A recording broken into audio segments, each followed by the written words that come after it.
This bulletin proudly brought to you in association with Alex Campbell's Menswear.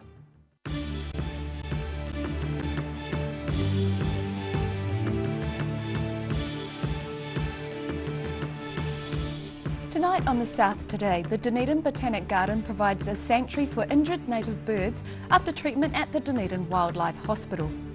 Invercargill welcomes the latest family of Colombian refugees with special gifts to make them feel at home. And new pieces of public art are popping up around Dunedin with help from some Wellington artists.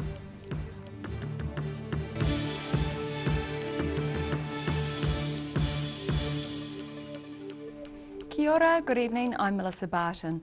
The Dunedin Botanic Garden is to provide extra space for injured native birds to recuperate. This will provide a home for birds that have been treated at the Dunedin Wildlife Hospital. The South Today found out more. Currently, there aren't many places in Dunedin for native birds to recover following veterinary treatment. But these empty aviaries at the Dunedin Botanic Garden are to be made available for avian rehabilitation.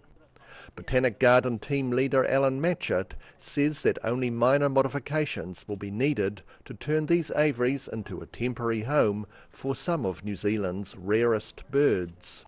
There's an option here of doing some minor modifications to the aviary behind me to house or provide 4 separate flights to house injured and recuperating birds. The Botanic Garden is already home to captive breeding programs for kea and kaka, plus this kea who is too injured to ever fly in the wild again. The plan is that recovering birds will stay here only until they regain full health. Yeah, once the birds have recovered well enough to fend for themselves out in the wild, they will be released. Dunedin Wildlife Hospital supporters Action Engineering and Seaview Cottage Construction will upgrade the aviary for free. Rudy Adrian, The South Today. The Queenstown Lakes District Council will apply for a share of more than $10 million from the government's Tourism Infrastructure Fund. Council spokeswoman Rebecca Pitts says if awarded, the funds will be used toward upgrading public toilets in high priority areas. Pitts says the council hasn't decided on how much money it will apply for. The first round of funding worth more than $14 million was awarded to councils around New Zealand last December. The government's annual budget for tourism funding is $25 million across the country. The latest family of Colombian refugees to relocate to Invercargill have been given a warm welcome this week. The Medina Diaz family arrived in Invercargill just in time for winter, but the Waikiwi Kilt Circle has got them covered. Sharon Rees reports. As far as welcomes go, it doesn't get much warmer than this. Invercargill's Waikiwi Quilt Circle yesterday gifted quilts to the Medina Diaz family, a Colombian refugee family who relocated to the city last month. Each year the Quilt Circle chooses a charity and we make quilts to give to a worthy cause, and over the years we've helped many groups in Invercargill. But this year, because of the refugees coming, we thought we would have that as our focus and make them some quilts which would hopefully help keep them warm and cosy in our cold winter. Tane said quilt makers from the Waikiwi Quilt Circle have been working overtime to ensure there was plenty of choice for the new families. We've been making these since February to get enough stockpiled so that they're allowed to choose, which is nicer than us just giving them one. So we do have to keep making ahead to keep enough, so there is a choice for people. Red Cross cultural advisor and interpreter Mauricio Converse said the families had been overwhelmed by how welcoming the community had been. They are really thank you for that, really appreciate that, and they with these events they feel more like the community accept them. The Medina Diaz family are the third refugee family to relocate to Invercargill, and with up to 100 refugees expected to arrive over the next year, members of the Waikiwi Quilt Circle have their work cut out for them. Sharon Rees, The South Today. Police searched an Alexandra residence for methamphetamine early this morning and have charged 2 people after drugs, cash and an illegal firearm were seized. Armed Defenders Squad members assisted local police in executing the search warrant at about 6:45 a.m. The house was on Centennial Avenue near the intersection with Killarney Street. The pair were scheduled to appear in court this afternoon. A group of Wellington artists are in Dunedin adding colour to the city through street art. New pieces of public art have been gradually appearing on Dunedin walls, thanks mainly to the Dunedin Street Art Trust. A team of travelling artists are in Dunedin from Wellington and have been adorning many city walls with artworks, adding to the city's street art trail. The artists from the Honey Badgers Creative Studios have been hosted by the Dunedin Street Art Trust and Geeky Gecko Backpackers. They're completing works in Vogel Street, Roberts Street and the Daily Coffee Co in Princess Street, as well as the Laneway Cafe in Bath Street. Artist Larissa McMillan's work has some stylistic similarities with Dunedin. Okay, so my work is I like to use black letter typography, and I've used it here in making shapes and form. There can be sometimes meaning in my work, but sometimes it's like abstracted calligraphy. She's enjoyed her time in Dunedin and says the city has been blessed with some fantastic street art from many travellers to the city. There's a lot of international artists who look like they've come here to make really huge pieces of work, which is wonderful. And I've found the Dunedin people incredibly hospitable and really warm and friendly and welcoming, and it's been really wonderful to be part of, yeah. Behind the Vogel Street kitchen, Holly Ross's work Rain Dance includes the necessary parasols for a winter day. Dunedin Street Art Trust member Justin Cashel says the Wellington Artists Collective approached them, so the Dunedin Street Art Trust helped to secure walls for the Wellington artists to paint on while they were here. Daryl Baser, The South Today. Still to come on The South Today, a Dunedin teenager dies after a car crash at Clark's Junction in the weekend. And we catch up with one of the models at the ID International Emerging Designer Show who has not followed a conventional path.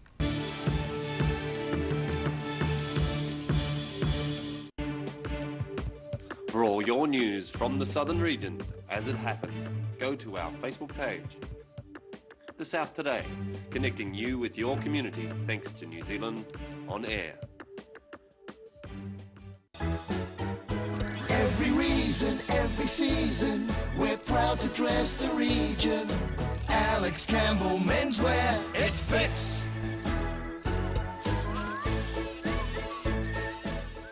Garrador Dunedin, delivering quality stylish garage doors in Dunedin for over 15 years. New doors, replacement doors, repairs and maintenance are all part of Garrador's quality service. Garrador Dunedin offers a full range of modern quality doors to suit any home. Come visit the team at 553 Kaikoai Valley Road. Visit www.garrador.co.nz or call us on 488 5676.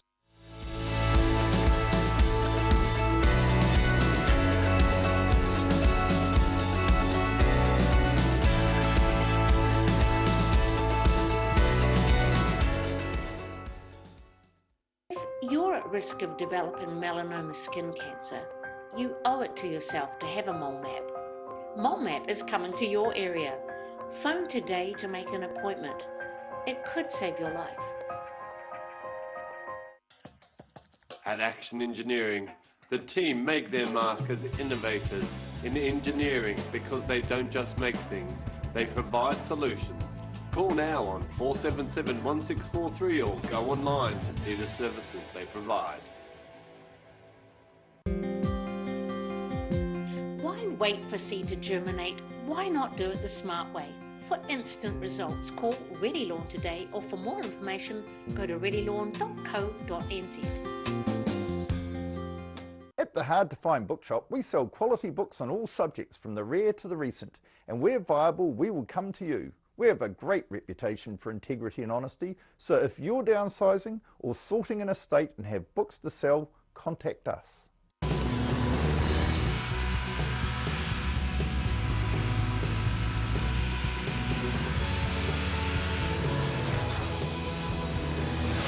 helping New Zealanders to do more.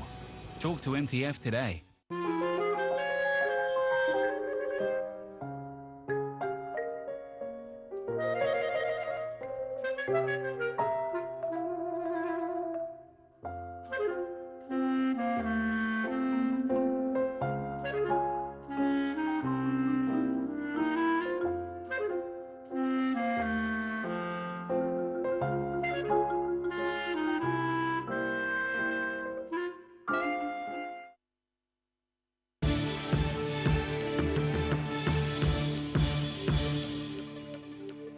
Welcome back. A Dunedin teenager has died in hospital following a car crash at Clark's Junction during the weekend. Police said this morning that 18-year-old Toby Preston Hope had died in Dunedin Hospital. He had been airlifted to hospital in a critical condition after his car crashed into a paddock and flipped along the road between Outram and Middlemarch. A call-up to model at the ID International Emerging Designer Show next month will be a first for model Charlotte Goodyear and a first for the show. Goodyear's look is one of classic androgyny, a look which was strong in the late 1960s and appears to be gaining more popularity again as gender lines blur. The annual ID Dunedin Fashion Week is rapidly approaching. Charlotte Goodyear has been selected as one of the models to walk on the runway this year. However, the 22-year-old hasn't always been able to model this style of clothes. So since I was a very young child, I always felt different, and I learned early on to sort of hide that. Acting feminine as a young child, as a young boy, is not a good way to go. For more than 5 years, Goodyear has been on a journey from male to female. I really started looking into it about 6 years ago, but my medical process has probably been just under half of that, and there was a lot of obstacles in the way of getting to that point. Charlotte Goodyear is now a second-year student studying product design at Otago Polytechnic and came to modelling as a self-esteem booster. So about 2 years ago, I did a self-confidence course at Art Model Management, which really helped me a lot, and I wanted to get into modelling, and I didn't know it was a possibility. So fast forward to end of last year, I did the Polytech end of year fashion show, and that was my first runway show. Being a fashion student and the right build to model, Goodyear applied to work at the ID show last year, but was unsuccessful. However, this year, those choosing who walks and who doesn't picked Goodyear, who says recent worldwide discussion of transgender issues has been good. I think overall it's been helpful. Of course, you see a lot of controversy about transgender people in the news, but I think it's opened up that thought to a lot more people than it did before, so things have changed a lot for the trans community in recent years. Charlotte Goodyear is pleased to be among the models walking at ID 2018 and is putting a best foot forward to hopefully great heights in the fashion industry. Daryl Baser, The South Today. It's not every day a group of Kiwi blokes take up belly dancing for a stage performance. Reporter Mina Amso went to find out more about a group of Queenstown guys preparing for the Akarua Arrowtown Autumn Festival. Meet the Queenstown Ballet Boys. Steve Kay, Gary Clearwater, Chris Dogg and Ian Sparker Bosch. Your typical Kiwi blokes with a twist. Rehearsing at QPACT Studio in Queenstown every Thursday night for the last 2 months to master new belly dancing moves for their show next weekend, all part of the Arrowtown Autumn Festival program. Very, very, very difficult, even with this much belly. Busting his moves at the rehearsal, Kay says he has the odd spin at home too in front of his wife and 2 daughters. Do they give you any feedback on how you're improving? Yeah, none of which is repeatable in front of the camera. Kay, who performed the Rapping Grannies at the Christmas show last December, says this new challenge has shaken off the dust a bit. This is the third to last training session for the boys. There's a lot of hip movements tonight. They are making sure that they know all the moves. The performance is choreographed and led by belly dancer and Queenstown local B. Smith. She says it's a challenge teaching the boys how to shake their hips, but it's a unique experience. It's amazing. They are very, very dedicated and they are very motivated and they motivate me. Show organizer Margaret O'Hanlon says the boys are taking the practices very seriously. I saw them in the very beginning and now I've watched them tonight. And they actually have the right movements, you know, they have the hip movements and it's really, I mean, I'm just like, wow. The boys will showcase their shimmying and twisting techniques as they bring to life the exotic Arabian dance at the Anthem Hall on Saturday night. Mina Amso, The South Today. After the break on The South Today, Otago Museum staff show their creative side with a dance video, and Pacific artists help Southland pupils discover their artistic potential.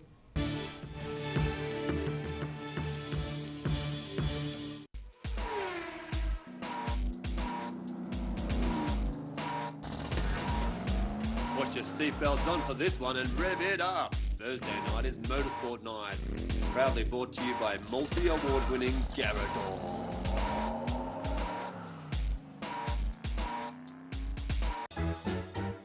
Every reason, every season, we're proud to dress the region. Alex Campbell Menswear, it fits. At the Hard to Find Bookshop, we sell quality books on all subjects from the rare to the recent, and where viable, we will come to you. We have a great reputation for integrity and honesty, so if you're downsizing or sorting an estate and have books to sell, contact us.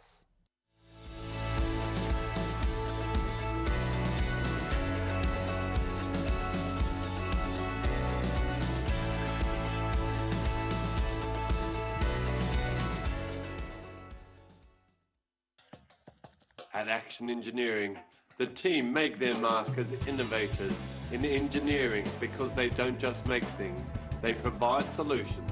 Call now on 477-1643 or go online to see the services they provide.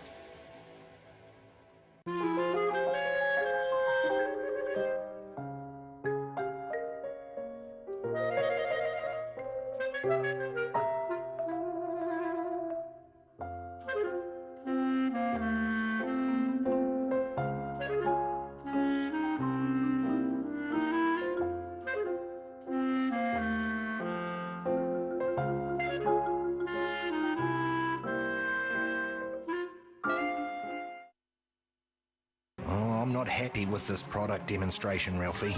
Oh, relax. It's all about balance. The balance between softness and strength. And my balance is perfect. So we won't fall? Of course not. Hi, Ralphie. Oh, hey there. Whoa. Whoa. You fell for it. Yep, I fell for it. Cotton Softs. Softness and strength you can trust. I'm cotton soft on the environment too. If you're at risk of developing melanoma skin cancer, you owe it to yourself to have a mole map. Mole map is coming to your area. Phone today to make an appointment. It could save your life.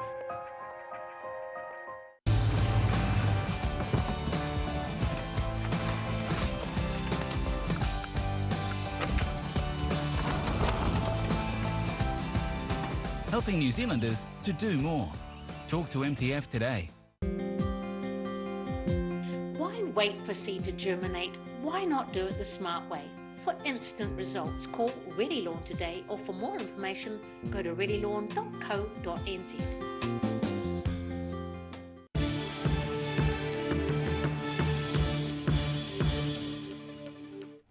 Thanks for staying with us. Staff at the Otago Museum have been dancing up a storm for their submission to an international dancing video competition. Voting in the competition closes tonight, and the staff are hoping the public votes for them. The South Today found out more. About 20 Otago Museum staff have contributed to their entry in an international dance video competition. Otago Museum Head of Design Craig Scott says the video shows the staff in a different light. It's run by the Tumblr blog whenyoworkatamuseum.com, and it was started 5 years ago just as a way for museums to do something a bit different and show that they're not always those old dusty places, and there are some really fun staff that do work there and they do have a good time. Scott feels that the video helps illustrate many aspects of the museum. So we kind of shot a whole bunch of things in different galleries throughout the museum, more just to try and showcase the different things we have here on offer at the museum while staff are having fun at the same time. The staff are competing against 3 other New Zealand museums and are keen to have the public vote so they can go on to the next round. And if you go to the Otago Museum Facebook page, we'll be spamming you with a lot of details to go and vote, and you can vote as many times as you like, so yeah, give us a few extra votes if you want. Voting for the When You Work in a Museum contest closes at midnight tonight. Rudy Adrian, The South Today. Pacific artists are visiting Invercargill this week, helping Southland pupils to realise their artistic potential. The Fresh Horizons program invites students of Pacific descent to work with the artists in developing creative projects. Sharon Rees has more. It may be the first week of the school holidays, but these Southland school pupils have opted to be in the classroom to develop their artistic talents. The Murihiku Māori and Pacific Cultural Trust are hosting Fresh Horizons this week, a 3-day workshop providing aspiring young artists the opportunity to learn from the best in the business. My workshops covers like basic drawing skills, as well as some drawing exercises, as well as some comic book creating exercises. I go through some visual storytelling techniques and compositions and stuff, and then going into breaking down the comic book page and how to tell a story through comic book medium. He said as a professional artist, his workshops showed pupils just how far they could go with their art. These teenagers, they're still trying to find themselves, so giving them a glimpse of what's possible in the world of art and having them to participate in these workshops is a great opportunity, and I'm glad that they're taking it up, as I said, in school holiday time too. So it's amazing. Television and stage writer Victor Roger is teaching his class the art of writing, which he says can be the perfect outlet for pupils. With the work I do, we've all got our stuff, and the kids don't always have an outlet for that stuff, and the writing is often an outlet for the stuff, which is really, really important, because we've all got it. We just don't all have an outlet for it. Fresh Horizons will wrap up on Thursday with a presentation of the art class's comic books and a performance composed by the pupils.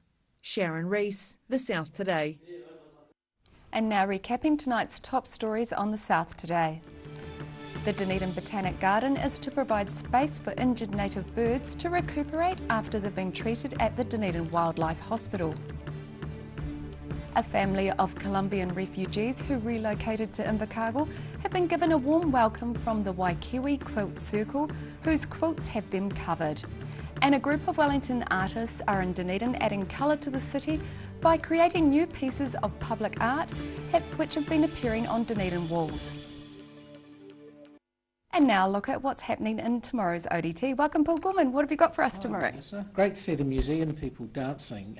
I went to the museum at the weekend, and I've written about the wonderful butterfly house for the column tomorrow on page 2. So look out for that. We've got some nice photos of some colourful wee creatures there. A lot happening in the paper tomorrow. We've got some nice photos of Holly Robinson back from the Games with her silver medal. Fantastic. Yes, nice photo. Regional Council, some of the regional councillors and their new chambers will be in Philip Lang House, and they're starting that move soon. It's $1 million refurbishment. That's ahead of a new head office at some stage. We've got a story about cycling advocates who are putting more pressure on KiwiRail about this 3 metre and 5 metre gap for the cycleways. KiwiRail increased it from 3 to 5, and that's a very big margin. So there's a lot of people saying that will, put an end to some of the cycleways. And we have a very strong editorial about that tomorrow, saying that that is health and safety gone mad. So look out for that. Be interesting to see what that article's going to say. Yeah, I know. It's a big gap, 3 metres already. And one other story that's worth mentioning is about city councillors wanting the city to be more pedestrian friendly, maybe looking at the Octagon and the lower Octagon, and we're saying maybe bring back the Star Fountain. That might be fun. So about time that made a Yeah, reappearance again. Lovely, thank you. So you can catch all of that in tomorrow's ODT, and now it's time for a look at tomorrow's weather. Tonight's weather proudly brought to you by Mole Map. The southern view is a photo by Kim Valentine of this morning's sunrise over Otago Harbour. Looking at the situation, a cooler day tomorrow with west to southwesterly airflow and a few showers at times on western and southern coasts, but mainly fine weather elsewhere. Looking at the southern regions, Balclutha, Catlins, Gore and Lumsden can all expect fresh winds, some cloud and a high of 13 degrees. Moving westwards to central, Wanaka and Queenstown can expect clear skies with moderate winds and a high of 14. Similar for Alexandra but with some cloud, and Te Anau is in for fresh winds with some cloud and a high of 13. Travelling further north, everyone can expect moderate winds and fine weather, a high of 15 along the coast for Timaru and Oamaru, and slightly warmer inland with 15 as a high for Amarama and Twizel. In Dunedin, it should be fine tonight with light winds with an overnight low of 5. Mostly fine and sunny tomorrow, but cloud increasing later in the afternoon with fresh gusty winds, cool temperatures, a high of 13 and a low of 5. And mostly cloudy on Thursday with light winds, 5 and 14. And in Invercargill tonight, cloudy with decreasing winds with an overnight low of 7. The weather will be pretty changeable tomorrow with a high of 13 and a low of 7. It's similar for Thursday with mostly cloudy skies and periods of showers at times, but some dry periods too, cool with strong gusty winds, a high of 12 and a low of 7. And that's our news for this Tuesday. For the latest news from the southern region, you can follow us on Facebook and at channel39.co.nz. I hope you all have a lovely evening. Take care, ka kite anō.